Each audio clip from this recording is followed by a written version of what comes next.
욥기 26장 1절부터 6절까지 우리 같이 한 목소리로 천천히 읽겠습니다. 시작. 욥이 대답하여 이르되 내가 힘없는 자를 참 잘도 도와주는구나. 기력 없는 팔을 참 잘도 구원하여 주는구나. 지혜 없는 자를 참 잘도 가르치는구나. 큰 지식을 참 잘도 자랑하는구나. 내가 누구를 향하여 말하느냐? 누구의 정신이 내게서 나왔느냐? 죽은 자의 영들이 물 밑에서 떨며 물에서 사는 것들도 그러하도다. 하나님 앞에서는 수월도 벗은 몸으로 드러나며 멸망도 가림이 없음이라. 아멘. 오늘 본문은요 크게 두 부분으로 나눌 수 있습니다. 1절부터 6절까지는 욥이 빌닷에게 하는 말이고요. 7절부터 14절까지는 욥이 알고 있는 하나님에 대한 지식, 그 지식을 쭉 설명하는 부분입니다. 먼저 욥이 빌닷에게 하는 말은 빌닷을 비꼬는 말이죠. 2절에 보니까 2절에 보시면 내가 힘 없는 자를 참 잘도 도와주는구나. 또 3절에도 지혜 없는 자를 참 잘도 가르치는구나. 이 네 가지가 쭉 나오고 있죠. 2절에 두 가지, 3절에 두 가지. 4절 후반전에는요. 누구의 정신이 내게서 나왔느냐? 이 말은 네가 참 정신이 없구나. 너 제정신이냐? 이런 의미예요. 5절에 빌닷 너의 말을 듣고 죽은 자의 영, 즉 죽은 사람도 깰 것 같다. 계속해서 비꼬는 말이죠. 그리고 욥의 주장이 이제 6절입니다. 하나님 앞에서는 수월도 벗은 몸으로 드러나며 멸망도 가림이 없습니다. 언젠가 모든 것이 하나님 앞에 밝히 드러나게 될 날이 올 것이다. 이런 의미이죠. 이어서 욥은 7절부터 14절까지 하나님에 대한 지식, 하나님에 대해 자신이 가지고 있는 욥 자신이 가지고 있는 지식을 열거합니다. 7절에 보시면요. 하나님은 북쪽을 호공에 펴시고 땅을 아무것도 없는 곳에 매다시며 8절 하나님은 물을 구름에 싸시는데 그 구름이 찢어지지 않게 하시고 참 이런 표현들은 하나님이 만드신 천하 만물을 표현하는 기가 막힌 표현이라 생각합니다. 시인들이라면 차용해서 시를 한 편 쓰면 대박이 날 것 같아요. 하나님은 물을 구름에 싸시고 그 구름이 찢어지지도 않게 하시고 9절에 하나님은 보름달을 가리시고 또 구름을 그 위에 펴신다. 밝은 달과 흘러가는 구름을 표현하는 것이죠. 그것을 하나님이 하시는 일이라고 인정하고 있는 겁니다. 10절에 수면의 경계를 그으시고 빛과 어둠이 함께 끝나는 것이다. 바다에서 해가 뜨면서 낮이 시작되는 것이고 바다로 해가 떨어지면서 밤이 시작되는 것을 빛과 어둠이 함께 끝나는 것으로 표현하는 것입니다. 11절에 그가 꾸짖으신즉 하늘 기둥이 흔들리다. 우기에 천둥 번개가 치는 모습을 그리는 것이죠. 오늘 아침에 새벽 4시 몇 분에 갑자기 삐삐 울려요. 깜짝 놀랐는데 여러분도 다 울리셨죠? 지진 났다고. 지금이야 이렇게 다 뭐 어디서 다 이렇게 알지만 아마 요때도 이 욥 때도 그때도 역시 지진이 있었으니까요. 그런 땅이 흔들리는 그런 것을 보면서 하나님이 하셨다라고 지금 하나님을 인정하는 거죠. 12절에 하나님의 능력으로 바다를 잔잔하게 하시고 지혜로 라합을 깨뜨리신다. 여기 라합으로 번역된 단어는 히브리어의 라하브라는 단어인데요. 폭풍우라는 단어입니다. 근데 그 폭풍우라는 단어를 그냥 소리 나는 대로 라합이라고 번역해 버렸어요. 이것을 여리고성에서 정탐꾼을 구해준 라합과 헷갈리면 곤란합니다. 이제 잘 모르시는 분들은 라합이 여기 왜 나오지? 여리고성에 라합이 여기 왜 나와? 이렇게 이제 가면 곤란하고요.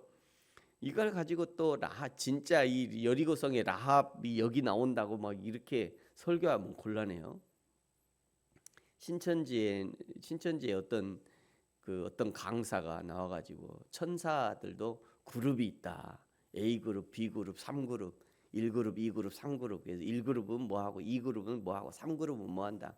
이렇게 강의를 해가지고 신천지는 그렇게 강의하는 사람도 있어요.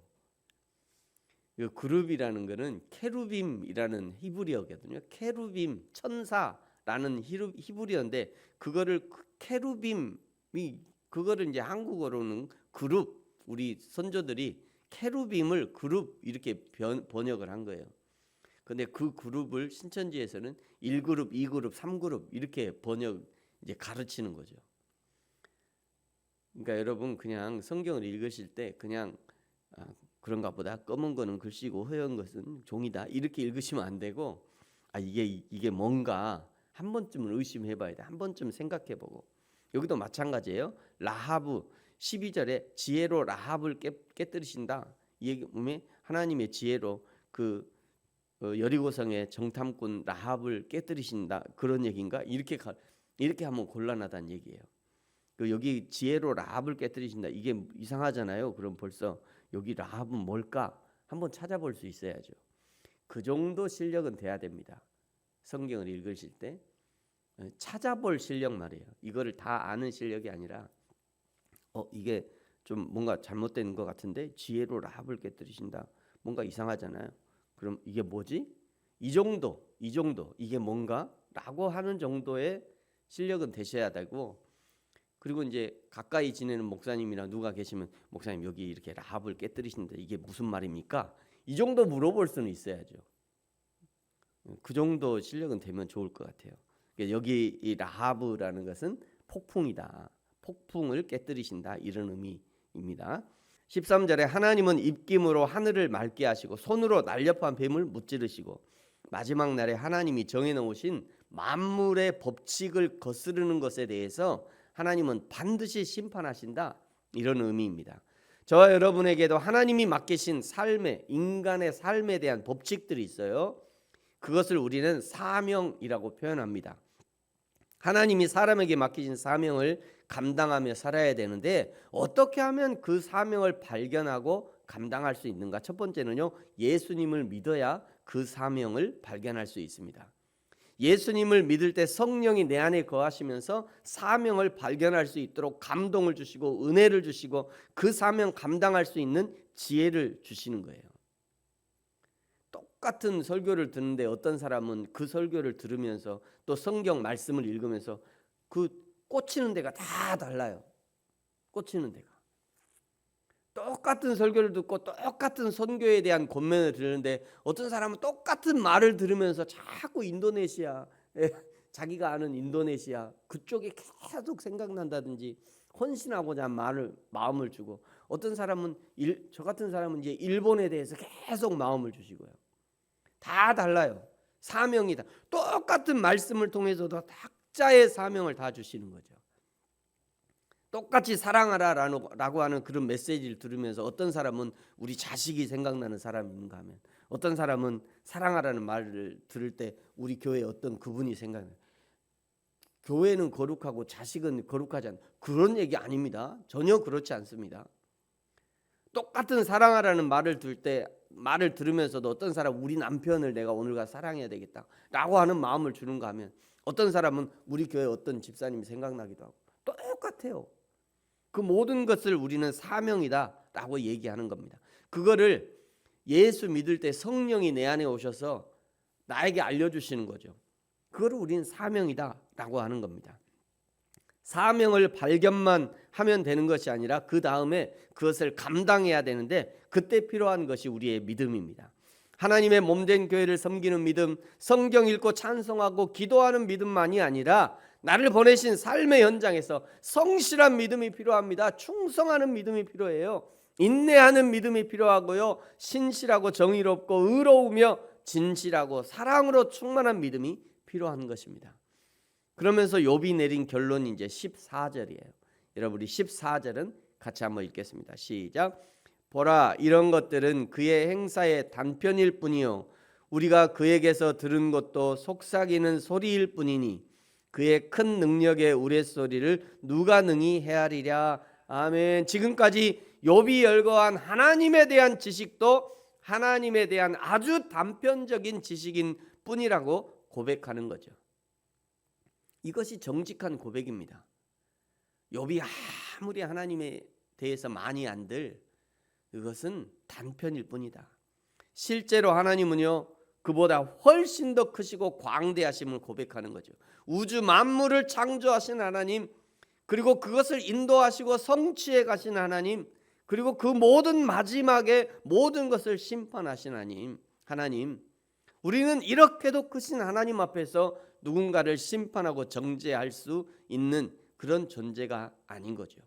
욥은 빌닷이 자신의 주장을 펼치면서 욥을 판단하고 정죄하는 것에 대해서 이렇게 반론을 제기하고 있는 겁니다. 그러면 이제 우리는 어떻게 해야 되냐? 어제 이 우주에서 지구가 얼마나 작은 존재인지 영상으로 봤잖아요. 이 광대한 우주에서 먼지보다 작은 우리가 하나님을 얼마나 안다고 하나님은 이렇다 저렇다 판단할 수 있겠어요?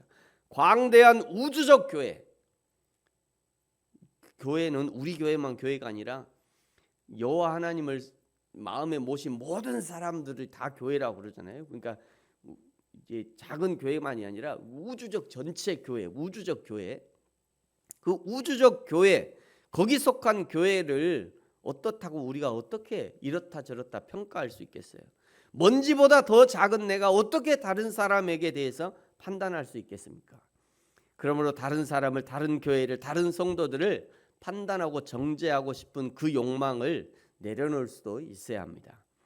뿐만 아니라 긍휼의 마음을 가져야 합니다. 하나님이 나같이 먼지보다 작은 자를 사랑하셨듯이 나도 형제와 자매를 사랑하고 섬길 수 있어야 하는 것이죠.